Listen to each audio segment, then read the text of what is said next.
វត្តសង្សារមហាធំធេងសុទ្ធតែងងវេងក្នុងភពអន្តការយកចាញ់យកឈ្នះ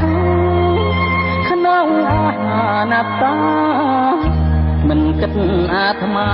កាយមិនមែនកាយទទួលជារុនធ្ងន់លើសគិរីសពកា